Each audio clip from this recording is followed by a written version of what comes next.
सूरज की पहली किरणें जब छोटे से गांव की कच्ची गलियों पर पड़ी तो हवा में मिट्टी और सरसों के फूलों की महक घुल गई। गांव के बीचों बीच एक विशाल पीपल का पेड़ था जिसकी छांव में रोज सुबह बुजुर्ग बैठकर गपशप करते थे। आज भी वही रौनक थी आरव की, परंतु उस माहौल में किसी की नजर बार बार घर की ओर जा रही थी। आरव तेज तर्रार पर थोड़ा उद्यमी स्वभाव का लड़का था। उसके पिता रघुवीर खेतों में काम करते थे और माँ सरिता घर गृहस्थी में। आज आरव की नजरें घर के मुख्य दरवाजे पर जम सी गई थीं। आरव बेटा, जरा दूध लाना तो चाचा की डेयरी से। अरे माँ, मैं कितना काम करूँ, सुबह सुबह पढ़ाई भी करनी है और दूध भी मैं ही लाऊं। पीछे से रघुवीर की गहरी आवाज आई। काम से भागोगे तो मर्द कैसे बनोगे बेटा? आरव बिना मन के निकल गया।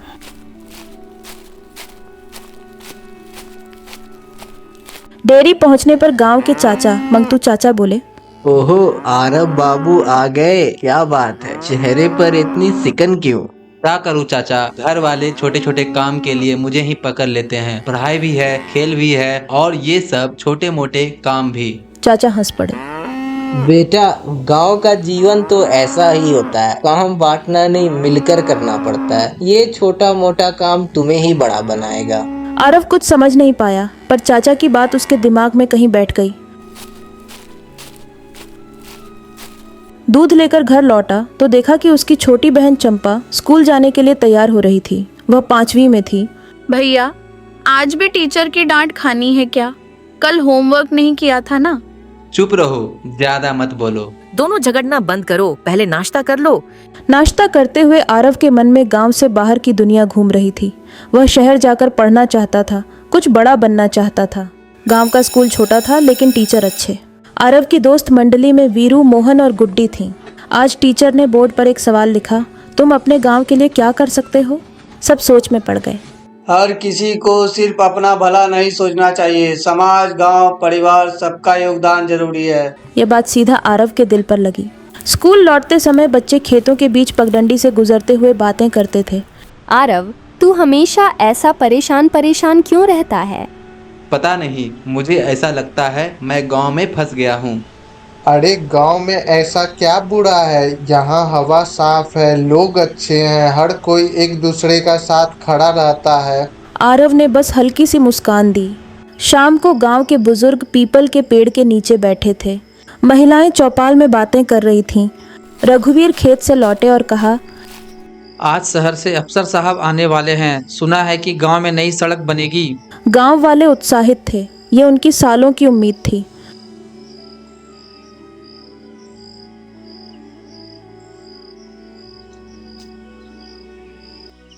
अगले दिन अफसर गांव आए। उनके साथ और कर्मचारी भी थे।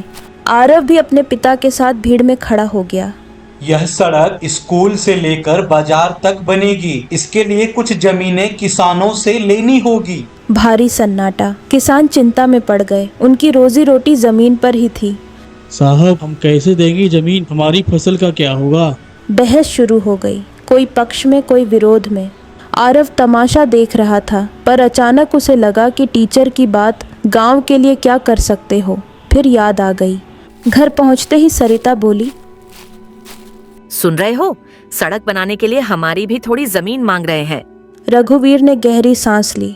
हाँ, सुन रहा हूँ, सोच रहा हूँ कि क्या करें। आरव समझ गया कि परेशानी सिर्फ गांव की नहीं, उसके घर की भी थी।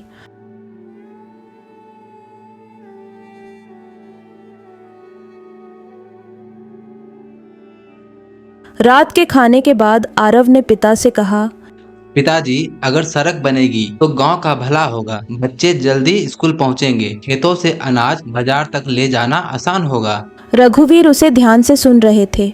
बेटा सही कह रहा है, पर जमीन हमारा सहारा है। लेकिन अगर गांव आगे बढ़ेगा तो हम भी आगे बढ़ेंगे। रघुवीर मुस्कुराए। पहली बार उन्हें लगा कि उनका बेटा समझदार हो रहा है।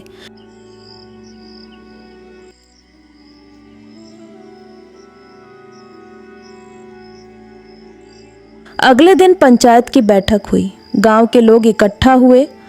जो किसान अपनी जमीन देगा उसका मुआवजा सरकार देगी, पर फसल सबका होगा। आखिरकार कई घरों ने हिम्मत दिखाई। रघुवीर ने हाथ खड़ा करके कहा, हम अपनी जमीन का हिस्सा देंगे, पर गांव की भलाई के लिए। गांव में तालियां गूंज उठीं। सरिता ने गर्व से अपने पति और बेटे दोनों को देखा। सड़क बननी शुरू हुई। गांव में हलचल बढ़ गई। ट्रक, मजदूर, मशीनें। आरव रोज स्कूटर की तरह भागता हुआ काम देखने जाता। उसे महसूस हुआ कि गांव अब धीरे धीरे बदल रहा है और वह खुद भी। एक दिन टीचर ने उसे बुलाकर कहा, आरव, तुम पहले जैसे नहीं रहे। अब तुम गांव और परिवार दोनों के लिए सोचते हो। आरव शर्मा गया।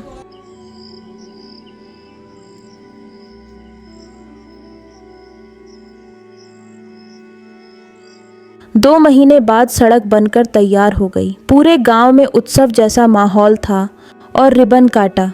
बच्चे नए रास्ते पर दौड़ रहे थे। महिलाएं ताली बजा रही थीं।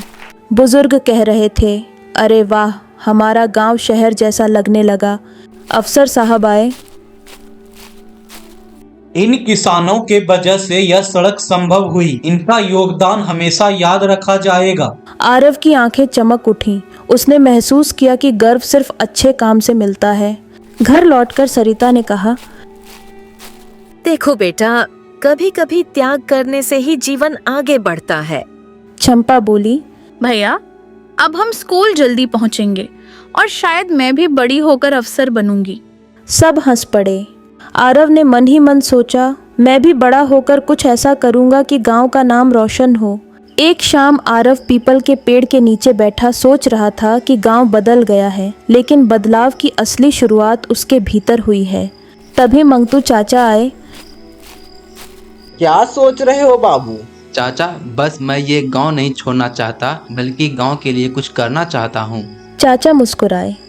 यही तो बात है। गांव को बच्चों की जरूरत है, ताकि वो जो भी सपने देखे उसको हकीकत में बदल सके। आरव ने सिर हिलाया। उसका दिल पहले से ज्यादा मजबूत था।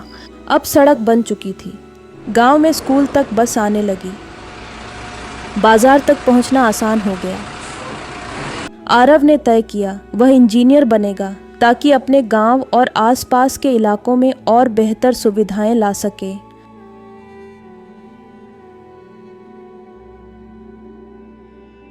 रात को सोने से पहले उसने पिता से कहा, पिताजी, मैं पढ़ाई में खूब मेहनत करूंगा और मैं आपके भरोसे को टूटने नहीं दूंगा।